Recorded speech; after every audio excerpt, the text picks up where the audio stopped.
자, 사사기 전체가 과연 성경에서 어떤 의미를 갖고 어떤 위치인가 하는 면을 이제 사사기를 다 마치면서 한번 생각을 해야 되겠습니다.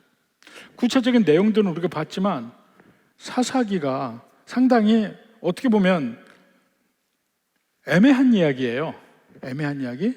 출애굽해서 가나안 땅을 정복한 이야기가 그 앞에 있고, 뒤에는 왕국의 이야기인데 그 가운데 왕이 있는 것도 아니고 애매하게 사사들의 시대가 들어가 있어요. 이게 과연 어떤 의미가 있는가? 성경 전체에서, 사실 성경은요 전체의 역사적 흐름 속에서도 분명한 각각의 각 권의 위치와 의미가 있습니다. 그런 면에서 생각을 해보는 겁니다. 사실은 이 사사기는 이미 신명기 16장에서 18장까지 보면 이스라엘 백성들이 가나안 땅에 들어갔을 때의 제도에 대해서 이미 하나님은 말씀해 주시고 있어요.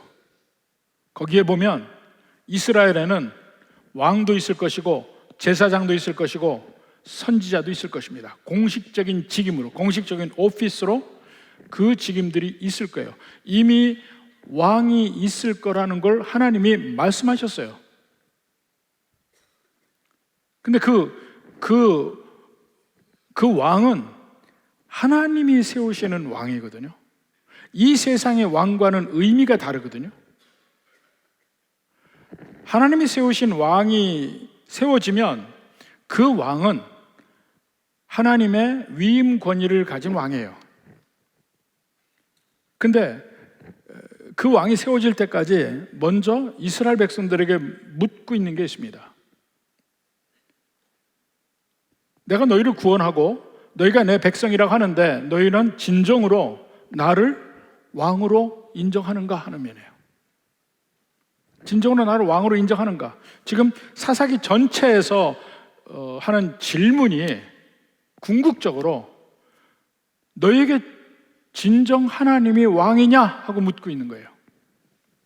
지금 오늘 본문 1장 1절에서 2절까지 읽었는데 바로 이것이 가장 전형적으로 이스라엘 백성들이 하나님을 왕으로 인정할 때의 반응이에요.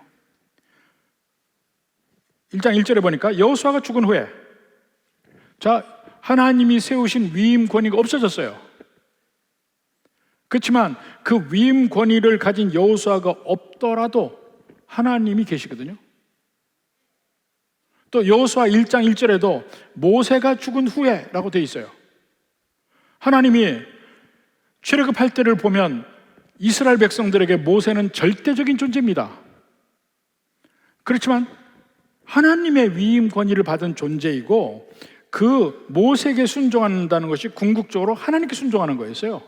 모세가 죽은 후에 아무리 하나님이 세운 위임 권위를 가진 모세가 없어졌다 하더라도 이스라엘 백성들이 흔들릴 이유가 없어요. 왜냐하면 궁극적인 왕은 하나님이시니까. 그 다음에 리더로 하나님이 여호수아를 세우잖아요. 여호수아가 죽은 후에 또 그들에게 리더십의 부재가 있어요. 그때 그들이 묻습니다. 여호수아가 죽은 후에 이스라엘 자손이 여호와께 여쭈어 이르되 우리 가운데 누가 먼저 올라가서 가나안 족속과 싸우리까? 물어요. 이게 바로 이스라엘 백성들이 하나님을 왕으로 모시고 있다는 증거예요. 하나님께 묻잖아. 누가 먼저 갈까요?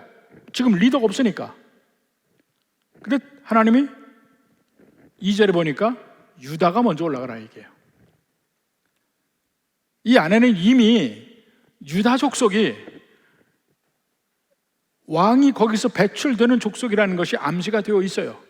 창세기 49장에 그 야곱의 그 예언적 축복이 나오죠. 각 지파별로 유다에게 왕권이 떠나지 않으리라는 예언이 있어요. 이미 있어.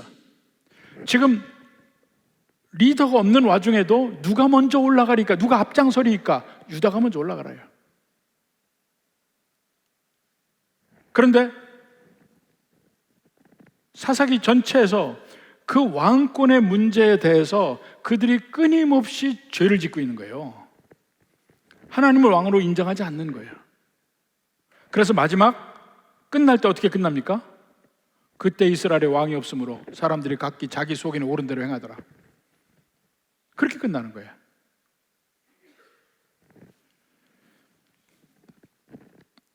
하나님의 백성들에게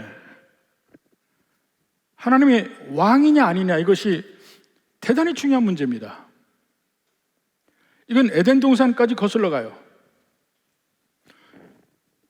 에덴 동산에서 선악과가 있어요. 선악을 알게 하는 나무의 실과라 그러는데, 그 선악을 알게 하는 나무의 실과에 어떤 독특한 물질이 있는 것도 아니고 어떤 약품이 들어간 것도 아니고 아무것도 아니에요.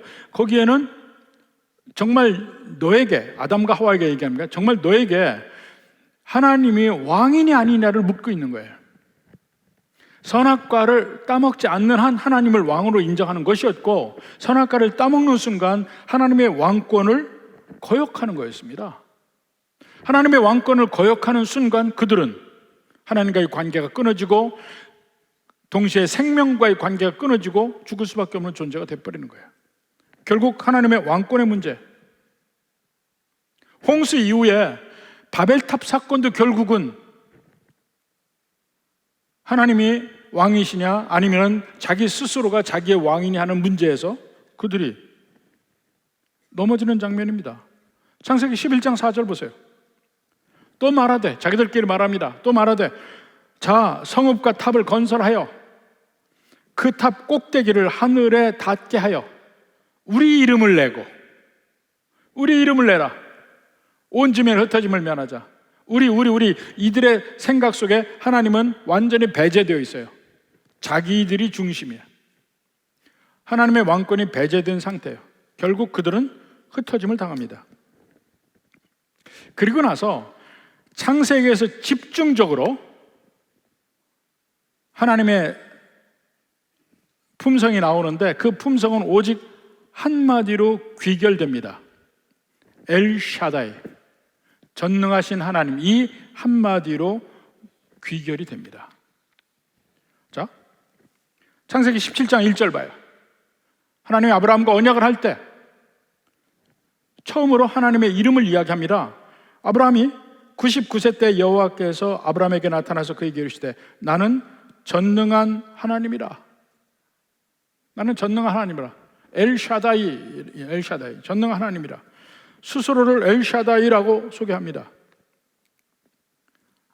자, 그리고 다시 17장 7절에도 내가 내 언약을 나와 너 및 내 대대 후손 사이에 세워 영원한 언약을 삼고 너와 내 후손의 하나님이 되리라. 약속한 거예요. 이게 아브라함의 언약의 본질.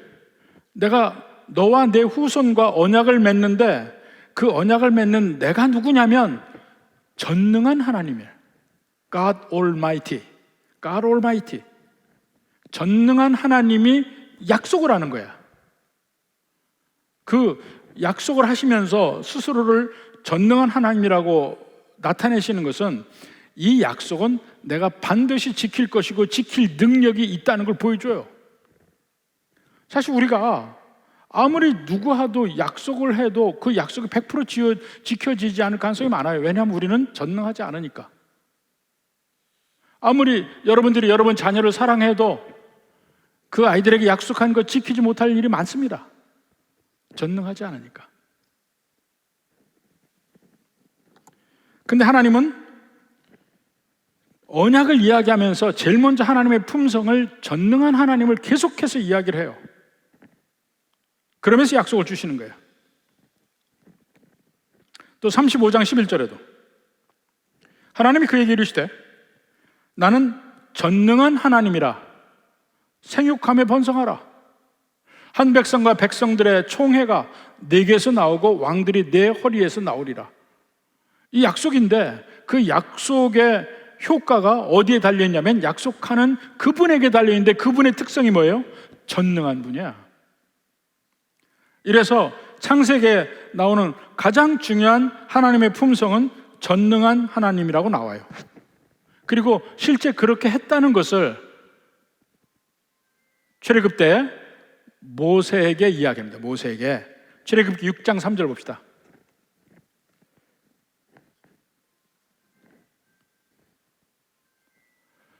출애굽기 6장 3절. 내가 아브라함과 이삭과 야곱에게 전능의 하나님으로 나타났으나, 예? 아브라함, 이삭, 야곱이 누굽니까? 창세기의 하나님이에요. 창세기에 12장부터 50장까지는 아브라함, 이삭, 야곱의 이야기야. 근데 그들에게는 전능의 하나님으로 나타났다 얘기해요.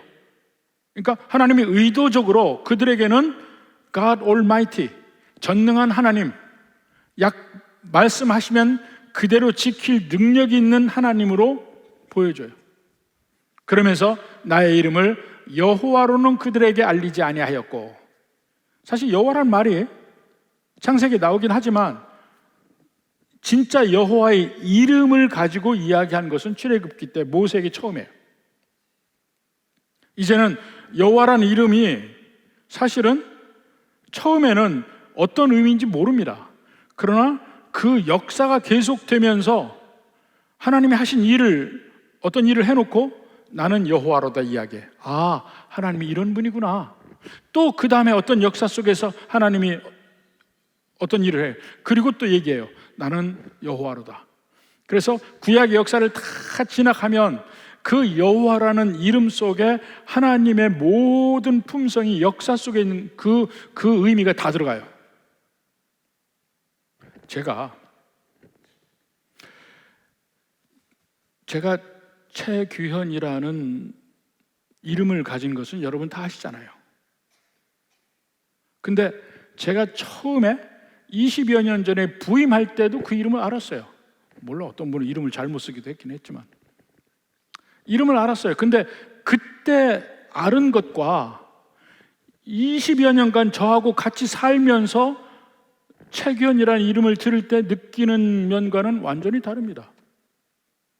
20년 동안 제가 여러분과 관계하고 이렇게 해서 새롭게 저에 대해서 아는 모든 면이 최규현이라는 이름 속에 들어가 있는 거예요. 하나님의 이름이 그렇다고요. 근데 제일 우선적으로 우리에게 알리고 싶은 것은 내가 전능하다는 걸 아느냐, 이걸 제일 먼저 하나님이 약속의 백성들에게 알리고 싶은 거예요. 그게 전제가 돼야 하나님의 약속이 있을 때 그 약속이 믿어져요. 약속이 믿어져. 하나님이 우선 전능한 하나님이라는 걸 믿지 않으면 뭐가 믿어지겠어요? 사기꾼들이 하는 말이 뭡니까? 사기꾼들이 솔직히 말하면 이거 많이 얘기 많이 하는 사람, 그 사람 믿을까 못 되는 사람들이야. 근데 솔직히 말하면 얘기하거든. 마치 진짜처럼 얘기하거든. 근데 보니까 그 사람이 사기꾼이야. 그 사람 말 믿겠어요? 평생 거짓말 안 해본 사람이 한마디 하면 그 사람 말은 무게가 있어요. 하나님이 성경의 전체 역사에서 하나님은 정말 전능하신 분이라는 것이 충분히 나온 상태에서 하나님의 어떤 약속의 말을 주고 또 명령하는 말을 주고 하면 그 말이 얼마나 무게가 있겠냐고요. 그래서 전능의 하나님이라는 말, 전능하신 분이라는 것이 굉장히 중요해요. 그래서 이스라엘의 왕이 되시고 전능한 분이라는 면이 보여주는데, 사사기에서 핵심적인 질문은 그겁니다. 누가 이스라엘의 왕이냐? 하나님이 이스라엘의 참된 왕이다 하는 거예요. 그리고 그것을 인정하는 사람들에게 위임 권위로서 사람을 주는데 사사기에서는 사사들을 줬던 거예요. 근데 사사가 없어지기만 하면 그들은 죄를 지어요. 사사가 없어지면. 그러니까 결국은 완전하지 않은 통치체계란 말이에요. 완전하지 않아. 사사만 없으면 그들이 죄를 지어. 또 사사 세우면 또 듣다가 또 안 듣다가 계속 이렇게 되는 거예요. 그래서 끊임없이 사사기에서 질문하는 내용은 과연 이스라엘 백성들에게 하나님은 누구냐는 거예요. 하나님은 누구예요? 하나님이 너에게 진짜 왕이냐? 아니냐? 그 질문인 거예요. 근데 사사기에서는 제일 먼저 그들은 하나님을 왕으로 인정을 했다가 점점 하나님을 왕으로 인정하지 않는 길로 가고 있어요. 그 모든 것을 중심적으로 이야기하는 사사기의 가장 중심이 뭐냐면 사사기 9장의 요담의 비유예요. 요담의 비유. 사사기 9장 8절부터 봐요. 요담이 비유로 이야기합니다. 하루는 나무들이 나가서 기름을 부어 자신들을 위해 왕으로 삼으로 하여 감람나무에게 이르되 너는 우리 위에 왕이 되라 하매 감람나무가 그들에게 이르되 내게 있는 나의 기름은 하나님과 사람을 영화롭게 한다. 감람나무에게 있어서 왕이 하나님인 거예요. 그러니까 그들이 다른 나무들이 원하는 왕 되는 거 나 싫다. 하나님이 나의 왕이다 이야기하는 거예요. 그 뒤로 무화과나무, 포도나무 다 마찬가지예요. 하나님이 왕이라고 이야기해. 근데 유일하게 하나님이 왕이라고 하지 않는 가시나무에게까지 나무들이 물어요. 우리에게 왕이 되라. 그러니까 가시나무가 왕이 되잖아요. 근데 왕이 되면서 무슨 말을 합니까? 내 말 잘 들으라. 안 들으면 레바논의 백향목 다 불사를 거야. 그들이 원하는 왕은 그들의 삶을 피폐하고 옥죄는 왕이라는 거예요. 하나님이 세운 왕이 아니고 그들이 원하는 왕은 그렇게 될 거라는 거예요. 근데 그 뒤에 실제로 그런 일이 일어나는 거예요. 실제로 그런 일이 일어나요. 그러면서 마치 그 나무들처럼 이스라엘 백성들이 하나님을 왕으로 인정하지 않고 계속 왕을 찾아 헤매. 자기들이 왕이야. 왕이 없어서 자기들이 원하는 대로 하긴 하는데 이게 옳은지도 모르겠고 모든 그들의 삶은 엉망진창이 돼버려요. 그게 사사기의 내용이에요. 다 각각 자기 옳은 대로 행하는데 보니까 다 엉망진창이야. 그것이 마지막 삼손 이후에 두 에피소드 룻기까지 합해서 베들레헴 3부작이라고 하는 거예요. 미가의 집에 베들레헴 출신 레위인이 와서 제사장이 됐잖아요. 단지파까지 해서 그게 베들레헴 3부작의 첫 번째. 두 번째는 바로 레위인의 첩이 베들레헴 사람이라는 거. 그게 한 얘기가 나오죠. 세 번째는 룻기의 중심적인 축이 또 베들레헴이잖아요. 그래서 이 베들레헴이라는 모티프가 나오는 이 세 이야기가 베들레헴 3부작이라 하고 앞에 두 이야기는 완전히 이스라엘이 망해가는 과정이고 마지막 베들레헴에 가서 이스라엘의 구원이 보여지는 겁니다. 그러니까 계속해서 마지막 부분에서는 끊임없이 나오는 얘기가 그거예요. 사사기 17장 6절. 그때에는 이스라엘에 왕이 없으므로 사람마다 자기 속에는 옳은 대로 행하였더라. 근데 그게 옳으냐 말이에요. 일은 더 꼬여. 18장 1절에도 그때 이스라엘에 왕이 없으므로 단지파가 마음대로 자기 기업을 옮겨가요. 또 19장 1절에도 이스라엘에 왕이 없을 그때에 에브라임 3제 레위 사람이 사는데 그의 첩이 베들레헴 사람이야. 그리고 제일 마지막에 오늘 본문에 21장 25절에 그때 이스라엘에 왕이 없으므로 사람이 각기 자기의 속에는 옳은 대로 행하더라. 그러면 당연히 이스라엘 백성들이 하나님을 왕으로 모셔야 되는데 시작은 그렇게 했어요. 근데 마지막에 가서는 그들은 하나님을 왕으로 모시지 않고 버리고 자기 마음대로 해서 완전히 엉망이 됐잖아요. 그럼 그들은 다 멸망해야지. 근데 멸망하지 않아요. 마지막에 베냐민 600명이 기적적으로 살아나. 이게 무슨 일일까요?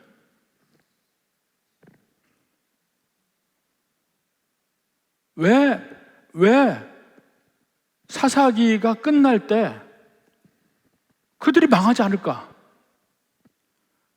이토록 악한데 왜 망하지 않을까? 그 생각 안 해요? 그게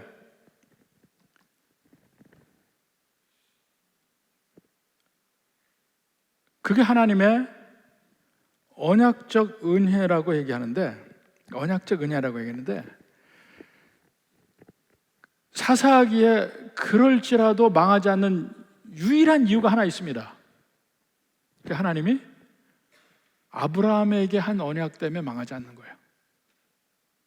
아브라함에게 한 언약 때문에 망하지 않는 거예요. 창세기 17장 7절부터 봅시다.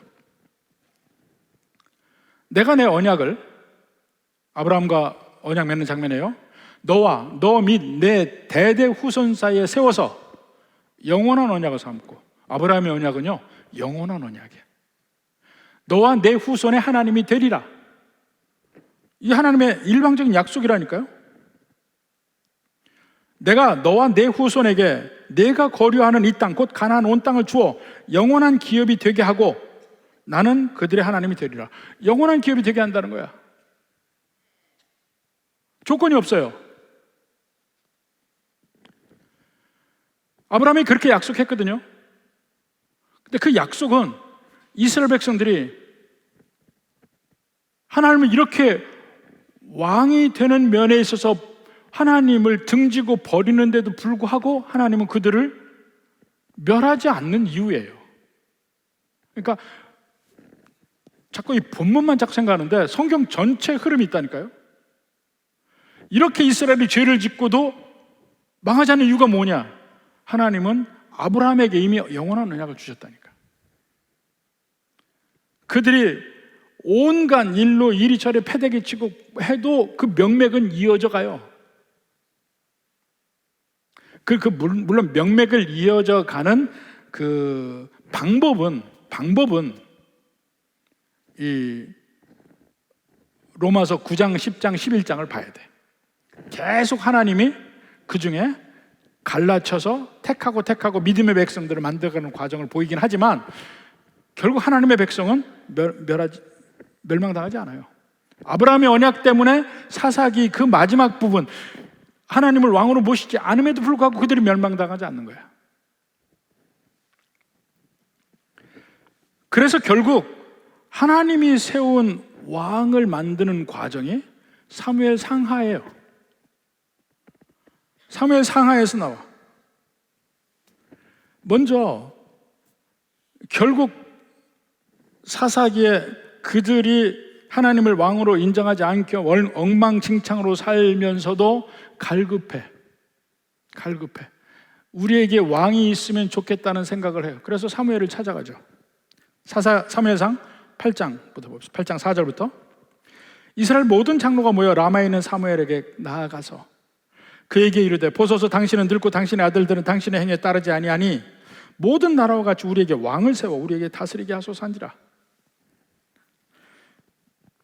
우리에게 왕을 주어 우리를 다스리게 하라 했을 때 사무엘이 그것을 기뻐하지 아니하여 여호와께 기도하매 여호와께서 사무엘에게 이르시되 백성이 네게 한 말을 다 들으라. 이는 그들이 너를 버림이 아니요. 사실 왕을 세우라는 건 사무엘을 버린 거예요. 근데 너를 버림이 아니요 나를 버려 자기들의 왕이 되지 못하게 함이라. 이게 사사기 전체 흐름이라니까요. 그것이 이제 마지막 가장 극적으로 나타나는 대목이에요. 내가 그들을 애굽에서 인도해낸 날부터 오늘까지 그들이 모든 행사로 나를 버리고, 이제까지 출애굽 때부터 이제까지 그 모든 이스라엘의 역사를 한마디로 요약해서 하나님이 얘기해 주세요. 그들이 모든 행사로 하여튼 하는 일마다 나를 버리고 다른 신을 섬긴 같이 너한테도 그러는구나, 사무엘. 그러므로 그들의 말을 듣되 너는 그들에게 엄히 경고하고 그들을 다스릴 왕의 제도를 가르치라. 엄히 경고하고, 어떤 경고를 하겠어요? 이게 바로 요담의 비유예요. 요담의 비유에 가시나무가 나오잖아요. 그들이 왕을 세우는데 그들이 세우는 왕은 그들에게 가시나무처럼 찌르고 불태워 그들을 괴롭히고 하는 그러한 존재야. 결국 사울이 그렇게 되는 거예요. 그래서 왕의 제도를 이야기할 때 사무엘이 뭐라 합니까? 너희들이 왕을 세우면 그 왕은 너희 아들들 데려다가 전쟁에 보낼 것이고, 너희 딸은 데려다가 시종을 할 것이고, 너희 밭에서 뺏어가고, 다 그런 일을 왕이 할 텐데 요담의 비유에 가시나무예요. 누구를 왕으로 할 것인가?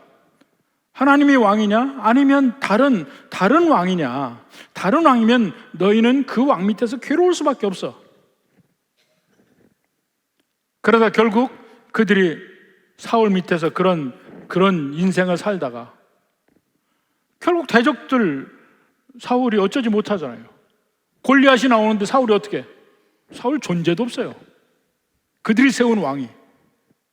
결국 하나님이 세운 왕이 나가서 골리앗을 물리치는 거예요. 자, 그렇게 되었을 때 하나님이 다윗을 세우고 다윗과 언약을 맺습니다. 언약을 맺어요. 자, 사무엘하 7장 8절부터 봅시다. 그러므로 이제 내 종 다윗에게 이와 같이 말하라. 만군의 여호와께서 이같이 말씀하시기를 내가 너를 목장 곧 양을 따르는 데서 데려다가 내 백성 이스라엘의 주권자로 삼고, 하나님이 왕을 세웠죠. 자, 그리고 쭉 얘기를 하면서 너에게 복을 준다 얘기하고 12절부터 봅시다. 내 수완이 차서 내 조상들과 함께 누울 때에 내가 내 몸에서 날 내 씨를 내 뒤에 세워 그의 나라를 견고하게 하리라. 내 몸에서 날 내 씨를 내 뒤에 세워. 1차적으로는 그게 누구냐면 솔로몬이에요. 근데 이 약속이 솔로몬에게서 완성이 되지 않아. 일부는 이루어지는데 완성이 되지 않아요. 그래서 이게 미완으로 남게 되는 거예요, 이 약속이. 자, 13절 봅시다. 그는 내 이름을 위하여 집을 건축할 것이요. 솔로몬이 뭘 합니까? 성전을 건축하잖아. 근데 솔로몬이 완성이 아니거든요. 그러니까 집을 건축하는 것도 미완으로 남는 거야. 나는 그의 나라 왕위를 영원히 견고하게 하리라. 아니, 솔로몬의 나라 영원했습니까? 아니죠. 그로부터 400년 뒤에 멸망하죠. 그럼 영원히 견고하게 하는 나라는 무엇일까? 그가 내 이름으로 집을 건축한다는데 어떤 집을 말하는 건가? 이것이 그 뒤에 이스라엘 역사를 보면 미완으로 남아요. 그 다음에 14절에 나는 그에게 아버지가 되고 그는 내게 아들이 되리니 그가 만일 죄를 범하면 내가 사람의 매와 인생의 책찍으로 징계하려니와. 사실 그 뒤에 왕들을 보면요, 그 뒤에 왕들을 보면 잘못할 때 징계받고 괴로움당하고 이런 일이 계속해서 나와요. 그렇지만 내가 내 앞에서 물러나게 한 사울에게서 내 은총을 빼앗은 것처럼 그에게서 빼앗지는 아니하리라. 징계는 받는데 빼앗지는 않아. 그 다윗의 계보는 이어진다는 거예요. 영원히 이어지는. 내 집과 내 나라가 내 앞에서 영원히 보존되고 내 왕위가 영원히 견고하리라. 근데 이 영원한 왕권의 약속인데 그 약속이 실제 이스라엘의 역사 속에서는 안 이루어져요. 일부 이루어지는 면이 있어요. 이 다윗의 왕조는 이 BC 1040년부터 BC 586년까지 한 400년 이상이 한 왕조가 연결이 돼요. 근데 고대에 한 왕조가 200년이 넘는 왕조가 거의 없습니다. 거의 없어요. 오직 다윗의 왕조만 400년이 넘었어요. 그러니까 길기는 길게 가. 그렇지만 그건 하나의 표적이지 영원한 왕국은 안 했다니까요. 그러니까 영원한 왕국은 아직 미완으로 남았어요. 집도 BC 586년에 성전도 다 회파돼요. 집을 건축하고 그거 영원해야 되는데 그것도 아니야.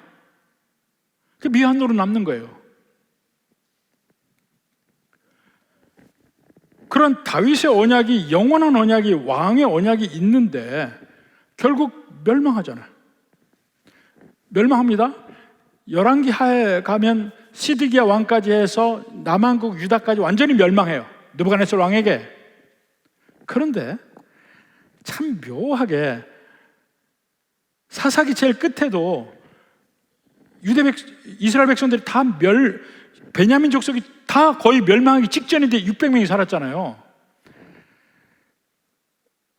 다윗의 후손의 왕들이 다 멸망하고 나라도 멸망한데 마지막 여호와킨이 어떤 존재인지를 한번 보세요. 열왕기하 25장 27절. 열왕기 25장이 제일 마지막 때예요. 열왕기 상하의 제일 마지막인데, 유다의 왕 여호와킨이 사로잡혀간 지 37년 곧 바벨론 왕 에윌무로닥이 즉위한 원년 12월 이달 27일에 유다의 왕 여호와킨을 옥에서 내놓아 그 머리를 들게 하고 다시 왕의 존엄을 회복해요. 머리를 들게 하고 그에게 좋게 말하고 그의 지위를 바벨론의 그와 함께는 모든 왕의 지위보다 높이고 그의 죄수의 의복을 벗게 하고 그 일평생에 항상 왕의 앞에서 양식을 먹게 하고 왕의 존귀함을 다시 회복해요. 그가 쓸 것은 날마다 왕에게서 받는 양이 있어서 종신토록 끊이지 아니하였더라. 유다가 멸망했는데도 유다의 다윗의 후손인 그 왕은 계속 왕의 대접을 받고 있다는 걸로 끝나요. 아직 그 다윗 계보를 향한 하나님의 은혜가 끊어지지 않았다는 걸 이야기해요. 이게 BC 586년 이후에 일어난 일이에요. 그러면서 마지막 그들이 멸망할 때 예레미야를 통해서 하나님이 약속하신 게 있어요. 막 느부갓네살 왕이 전부 1차, 2차, 3차에 걸쳐서 느부갓네살 왕이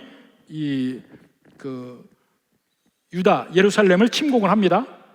그래서 1차, 2차 계속해서 포로를 잡아가고 막 3번에 걸쳐서 가요. 그러니까 이미 포로 잡혀간 사람이 있고 아직 안 잡혀가고 예루살렘을 함락 직전이고 이런 때가 막 나와. 그런데 그때 마지막 때 예레미야가 선지자잖아요. 느부갓네살 왕 그 군대가, 바벨론 군대가 쳐들어와요. 모든 예루살렘의 선지자들은 하나님이 우리와 함께 하니까 우리가 이길 것이다 얘기하는데 예레미야는 아니야, 우리 멸망할 거야 얘기해요. 멸망할 거야. 하나님은 이미 우리를 저 바벨론 사람들의 손에 주기로 하셨어요. 그렇지만 70년 뒤에 회복한다는 말씀을 하셨어요. 그러니까 지금은 대항하면 안 돼. 그러다가 예레미야는 감옥에 가는 거예요. 그 예레미야가 예언을 해놓습니다. 예레미야 25장 11절부터 봅시다. 이 모든 땅이 폐허가 되어 놀랄 일이 될 것이며 이 민족들은 70년 동안 바벨론의 왕을 섬기리라. 이게 지금 이 남한국 유다가 멸망하기 전에 예레미야가 예언한 거예요. 70년 섬기리라. 또 12절에 여호와의 말씀이니라. 70년이 끝나면 내가 바벨론의 왕과 그의 나라와 갈대아인의 땅을 그 죄악으로 말미암아 벌하여 영원히 폐허가 되게 하되. 70년 끝나고 무슨 일이 벌어집니까? 페르시아가 일어나는 거예요. 페르시아가 바벨론을 멸망시키고 그 이후에는 바벨론은 없어요. 이미 70년 전에 바벨론이 가장 극성할 때에 예레미야 선지자는 70년 뒤에 우리는 회복하리라, 지금은 멸망하리라, 그러나 70년 뒤에 회복하리라 하는 얘기를 이미 얘기했다고요. 또 예레미야서 29장 10절에 봐요. 여호와께서 이같이 말씀하시니라. 바벨론에서 70년이 차면 내가 너희를 돌보고 너희 선한 말을 너에게 성취하여 너희를 이곳으로 돌아오게 하리라. 예루살렘 함락 전에 예레미야가 이미 예언한 거예요. 지금은 멸망하고 70년 뒤에 바벨론 멸망하고 너희는 다시 돌아오리라 약속을 했다니까요. 그리고는 실제로 함락이 되고 멸망하고 다 잡혀갔어요. 그 멸망에 잡혀간 포로 중에 에스겔도 있고, 예레미야는 이 유다에서 반란한 사람들이 총독 죽이고 막 이렇게 하면서 예레미야를 이집트로 끌고 가요. 이집트에서 예레미야는 죽습니다. 멸망할 때 그 끌려간 사람 중에 다니엘이 있죠. 다니엘이 바벨론 왕궁에서 총리까지 지내고 페르시아까지 넘어와요. 근데 그 다니엘이 이제 나이가 들어서 옛날 하나님의 말씀을 보면서 예레미야의 말씀을 읽게 되는 거예요. 계산해 보니까 그 70년이 거의 찼어. 70년이 거의 찼어. 그래서 기도를 시작합니다. 다니엘서 9장 2절. 곧 그 통치 원년에 나 다니엘이 책을 통해 여호와께서 말씀으로 선지자 예레미야에게 알려주신 그 연수를 깨달았나니, 예레미야가 읽었다는 얘기잖아. 깨달았나니 곧 예루살렘의 황폐함이 70년 만에 그치리라 하신 것이니라. 그리고 게사렘을 거의 다 됐어요. 그때부터 다니엘이 기도하기 시작하는 거예요. 그때부터 기도해. 이스라엘 백성을 대표해서 회개하고 다시 회복을 위해 간구하고 기도합니다. 나라를 위한 기도의 가장 대표적인 형태, 다니엘의 기도가. 기도를 시작할 때 이미 하늘에서 가브리엘 천사는 떠났어요. 결국 나중에 다니엘에 와서 앞으로 일어날 일에 대해서 이야기를 하잖아요. 그 70년.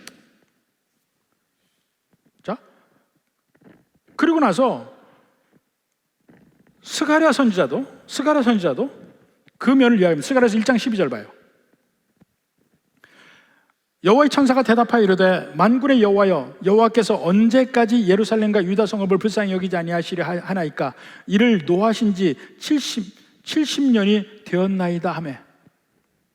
스가랴 선지자는 아직 가나안 땅에 있는 잃어버린 땅에 사는 선지자예요. 다니엘은 바벨론 땅, 또 페르시아로 변한 그 땅에서 예레미야 선지자 이야기를 듣고 70년이 다 된 줄 알고 기도 시작하고, 스가랴는 스가랴대로 이 가나안 땅에서 하나님 70년 다 됐는데 왜 우리 회복 안 시켜줍니까? 하고 얘기하고 있는 거예요. 근데 하나님 뭐라 하시냐면, 스가랴서 7장 5절 봅시다.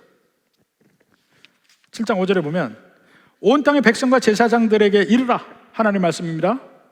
너희가 70년 동안 다섯째 달과 일곱째 달에 금식하고 애통하였거니와 그 금식이 나를 위하여 한 것이냐? 70년 있다가 회복한다고 했는데, 그러면 그 70년 동안 진짜 회개하고 있어야지 70년 시간만 기다리고 너네를 위해서 제사한 그것이 나를 위한 거냐? 묻는 거예요. 70년 다 된 거 알아. 근데 하나님도 70년 약속을 하셨어요. 다니엘도 페르시아 땅에서 70년 다 된 거 알고 하나님께 회복을 위한 기도하고, 가나안 땅에서 스가랴도 하나님 이거 어떻게 됩니까? 70년 다 되는데. 근데 스가랴에게 하나님 하실 말씀 뭐예요? 70년 그냥 너네 위해서 살았잖아. 그런데 70년 만에 회복을 하셔요. 이스라엘 백성들이 그 70년을 어떻게 살았든 간에 회복을 하셔요. 약속하신 대로 회복해요. 역대하 36장 21절 봐요. 이에 토지가 황폐하여 땅이 안식년을 두린 같이 안식하여 70년을 지냈으니. 역대하 36장 21절은 없나? 안식하여 70년을 지냈으니 여호와께서 예레미야 입으로 하신 말씀이 이루어졌더라. 이루어졌더라. 나중에 찾아봐요. 역대하 36장 21절. 70년 만에 이스라엘 백성들이 돌아왔더라 하는 말이에요. 자, 그 돌아올 때의 이야기가 세 권에 걸쳐 있습니다. 에스라, 느헤미야, 에스더. 에스더서는 물론 페르시아에서 일이지만 에스라하고 느헤미야는 돌아올 때 이야기예요. 회복기의 이야기야. 그러니까 그 구약 성경 중에서도 가장 마지막에 쓰여진 책 중에 하나예요. 자, 에스라 1장 1절 봅시다. 에스라 1장 1절. 페르시아입니다. 페르시아 왕 고레스 원년에, 이 고레스 왕 이름이 보통은 우리가 많이 알고 있는 그 왕의 이름은 키루스라고 그래요. 키루스. 영어적으로 이해하면 사이러스라고 부르거든요. 이렇게 발음이 달라서 제가 처음에 공부할 때 엄청 애를 먹었습니다. 저 이름이 과연 뭐냐 그러고. 원래는 키루스라고 불러요. 키루스. 고레스 원년에 여호와께서 예레미야 입을 통하여 하신 말씀을 이루게 하시려고 바사왕 고레스의 마음을 감동시키시매 그가 온 나라에 공포하고도 조서를 내려 이르되 바사왕 고레스는 말하노니 하늘의 하나님 여호와께서 세상 모든 나라를 내게 주셨고 나에게 명령하사 유다 예루살렘의 성전을 건축하라 하셨나니, 엄청난 얘기를 한 거죠. 세상을 제패한 페르시아의 왕 키루스가 이스라엘의 하나님 여호와가 내게 말씀하셨다고 얘기해요.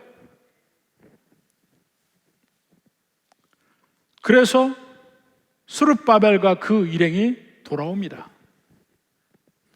이 돌아오는 그 바벨론 포로로 잡혀갔던 사람이 돌아오는 것도 몇만씩 돌아오는데 다는 아니에요. 그 자리에 그냥 정착해 사는 사람도 많았어요. 근데 돌아온 사람들을 통해서 스룹바벨이 1차로 돌아오면서 성전 건축을 시작을 합니다. 성전. 그래서 2절에 보세요. 바사왕 고레스는 말하노니 하늘 하나님 여호와께서 모두 짓고 나를 명해서 유다 예루살렘에서 성전을 건축하라 하셨나니, 그 성전을 건축해.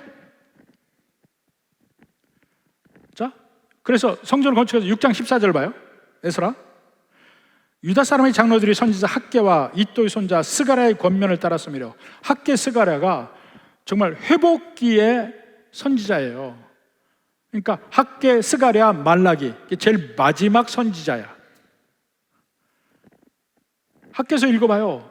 성전 건축하다 중간에 멈추니까 왜 너희는 그 성전 건축 지금 멈추고 있느냐고 막 독려하는 내용이 학개서에 나오는 거예요.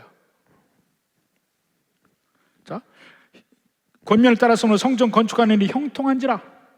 이스라엘 하나님의 명령과 바사왕 고레스와 다리오 아닥사스다의 조서를 따라 성전을 건축하며 이 일을 끝내되 다리오 왕 제6년 제 아달월 3일에 성전 일을 끝내니라.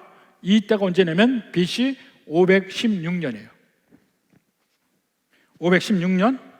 그럼 516년은 정확하게 유다가 멸망한 586년에서 70년 되네요. 70년 만에 예루살렘의 성전이 다시 세워집니다. 그렇게 해서 70년이라는 하나님의 말씀이 이루어지게 됩니다. 근데 일단 이루어졌는데 성전은 다시 됐죠. 왕권은 아직 안 돼. 왕국은 회복하지 못해요. 자, 페르시아가 있고 그 뒤에 알렉산더 대왕이 페르시아를 멸망시킵니다.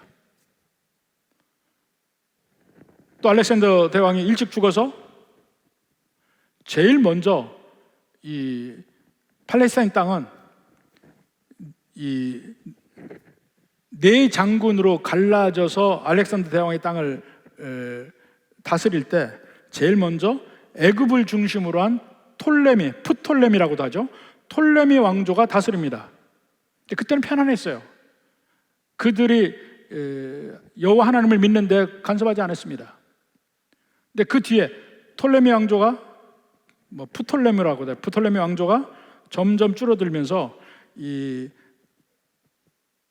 다마스커스를 중심으로 한 셀루키드 왕조가 점점 커져요. 근데 이 사람들은 원래 근원이 헬라잖아, 헬라, 그리스. 그러니까 제우스 신을 섬기고 막 이런 사람들이에요. 그러니까 유다에도 그 신을 섬기게끔 막 강압을 하는 거야. 그러다가 이 성전도 막 거기다가 돼지 피를 막 드리고, 이 유다 곳곳에 다니면서 산골에도 다니면서 전부 다 그 제우스 신을 섬기게끔 하다가 한 군데에서 한 제사장이 그렇게 온 셀루키드 관리를 죽입니다. 죽이고 시작되는 게 마카베 전쟁이에요. 그 제사장의 아들이 햄머라는 별명을 가졌습니다. 그게 마카베. 주다 마카베. 그가 셀루키드 왕조를 물리치고 왕국을 세우는데 그게 마카베 왕조 이후에 세워지는 하스모니안 왕조라는 왕조가 세워져요. 근데 그 왕조도 얼마 못 가서 로마에게 멸망해. 로마의 폼페이 장군에게 멸망합니다. 그 로마의 통치하에 있으면서 그 순간에 예수님이 탄생하는 거예요. 그러니까 왕국은 계속 회복되지 않죠. 끊임없이 이스라엘 백성들은 왕국의 회복을 기대, 왕이 새로 오실 것을 고대, 그게 메시아를 기다리는 사상이야. 성전이 있는데 왕이 없어요. 분명히 하나님은 아브라함에게 언약을 주셨죠. 이 땅을 영원히 준다고 약속도 하셨고, 다윗을 통해서 그 땅의 왕권이 영원하리라고 주셨는데, 그들은 지금 70년이 지났는데 그 이후로도 성전은 회복됐는데 왕국은 회복하지 않는 거예요. 그리고 예수님이 오십니다. 진정한 아브라함의 씨, 진정한 다윗의 후손 예수님이 오셔요. 그리고는 신약 시대가 열리죠. 제일 먼저 마태복음 1장 1절에 뭐라고 됩니까? 마태복음 1장 1절에 아브라함과 다윗의 자손 예수 그리스도.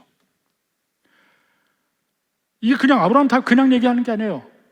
아브라함의 언약과 다윗의 언약이 뭉쳐서 집결된 게 예수님에게 집결되는 거예요. 구약에 가장 중요한 언약이 3개가 있습니다. 아브라함의 언약, 모세의 언약, 다윗의 언약. 근데 한 왕에 대한 언약은 아브라함의 언약과 다윗의 언약이에요. 왕에 대한 언약은, 모세의 언약은 한 민족의 언약이에요. 아브라함의 언약이 이중적으로 나가는 거예요. 씨라는 개념도 한 민족을 얘기할 수 있고, 한 사람, 한 존재를 이야기할 때 다윗을 거쳐 예수님에게 가는 거예요. 그러니까 실질적으로 신약적인 면에서 정말 중요한 것은 다윗의 언약과 아브라함의 언약과 다윗의 언약인데, 그 전부 다 조건이 하나도 없어요. 내가 아브라함, 너와 내 후손에게 이 땅을 영원히 주리라. 내가 너와 내 후손에게 영원한 왕권을 주리라. 다윗의 언약. 누굴 통해 이루어져요?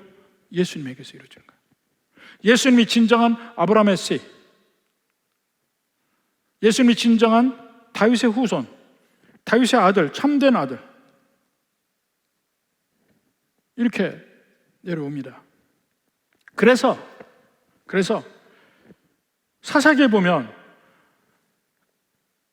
이스라엘 백성들이 하나님 왕으로 인정하지 않잖아요. 자꾸 인간적인 왕을 원해. 근데 결국은 그들의 잘못됨을 보여주고, 그들이 잘못해서 그들이 하나님 왕으로 인정하지 않을 때 얼마나 비참하게 되는지를 보여주고, 하나님이 세운 왕을 세웁니다. 그게 다윗과 솔로몬으로 가는 거예요. 그리고 지금 우리에게 묻습니다. 너에게는 왕이 누구냐? 너에게는 왕이 누구냐? 구약 백성들에게 묻는 질문 똑같이 하는 거예요. 너희에게 왕은 누구냐? 사사기 전체에서 하나님을 왕으로 모실 때는 그들은 복이 있었고, 하나님을 왕으로 모시지 않을 때는 그들은 자기 소견에 옳은 대로 행한다고 하는데 엉망진창이 돼버리는 거예요. 과연 우리에게 하나님은 왕이신가? 왕이신가 하는 거 질문하는 거예요. 하나님을 왕으로 모시기 위해서 제일 먼저 우리가 믿어야 되는 게 뭔지 아세요? 하나님이 전능하시다는 걸 믿어야 돼. 하나님이 전능한 하나님이라는 걸 믿어야 돼. 창세기에 나온 하나님. 하나님이 약속을 주시기 전에 먼저 알려주기를 원하는 것은 나는 전능하다는 걸 알려주거든요. 우리가 하나님의 약속을 믿으려면 하나님이 전능한 분이라는 걸 믿어야 돼. 하나님이 전능하신 분이라는 걸 믿을 때 비로소 우리 삶에 기적이 나요. 하나님의 인도하심을 받는 복된 길을 갈 수 있는 그 추진력이 거기서부터 생겨요. 근데 하나님이 전능하심을 믿지 않을 때는 하나님의 기적을 경험할 수 없습니다. 마가복음 6장 1절부터 보십시다. 마가복음 6장.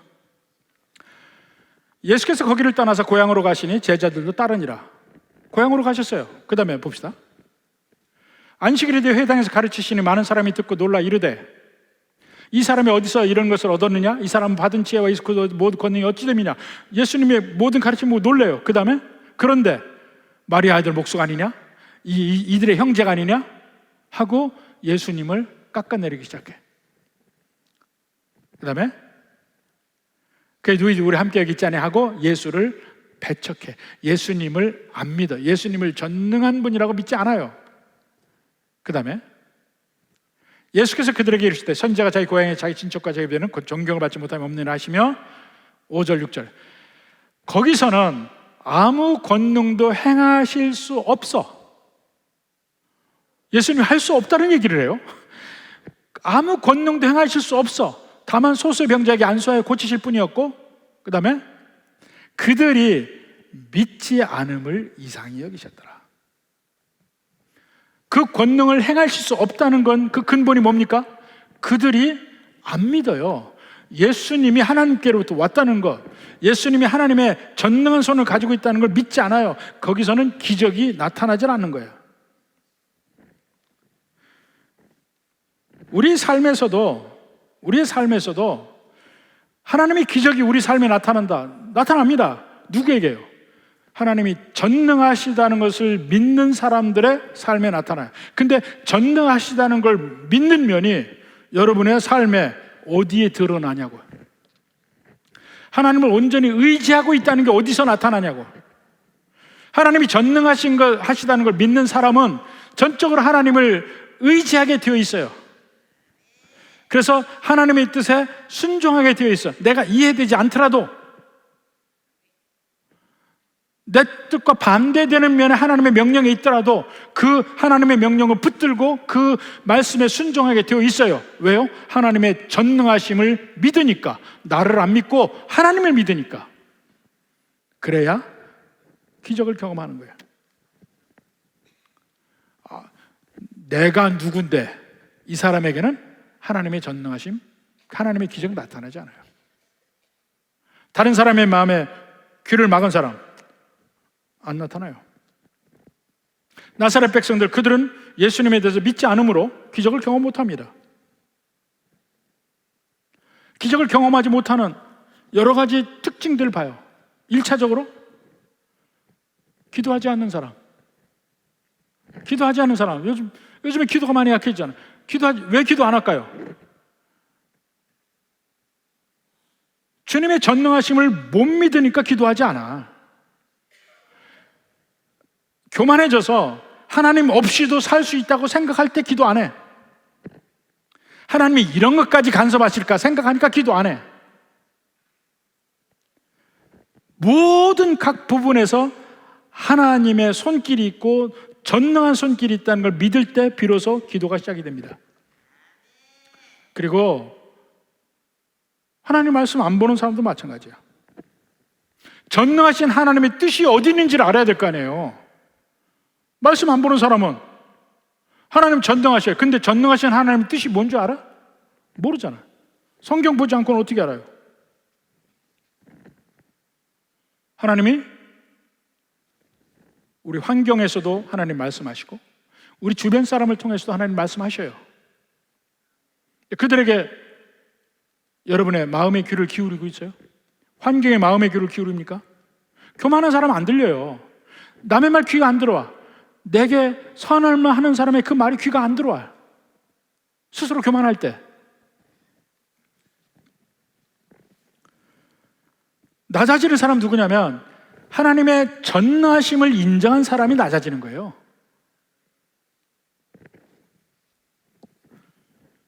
결국 에덴 동산에서부터 지금까지 질문은 그겁니다. 누가 왕이냐? 내 삶의 왕은 누구냐? 그걸 묻는 겁니다. 하나님은 여러분의 삶에 왕이 되고 싶어요. 왕이셔요. 그걸 여러분이 인정하지 않던 그분을 왕으로 참으로 인정을 하는 모든 삶의 방식이 있다면 하나님은 여러분의 삶을 기뻐하실 것이고 여러분의 삶에 기적을 베푸시고 복을 주시고 인도하실 줄 믿습니다. 성경 전체의 진리니까. 사사기에서 얘기하는 것도 결국 그거예요. 왕으로 인정하지 않을 때 그들의 삶이 어떻게 됐어요? 엉망진창 됐잖아. 그들이 하나님을 왕으로 인정하는 그 순간 모든 삶에서 그들은 순종하며 평안했어요. 이 법칙은 어디에서든지 적용이 됩니다. 부디 여러분의 모든 삶에서 하나님이 참으로 왕이 되시고 주님의 뜻이 여러분의 삶에 넘치게 되는 그런 복된 인생 되기를 주님의 이름으로 축원합니다.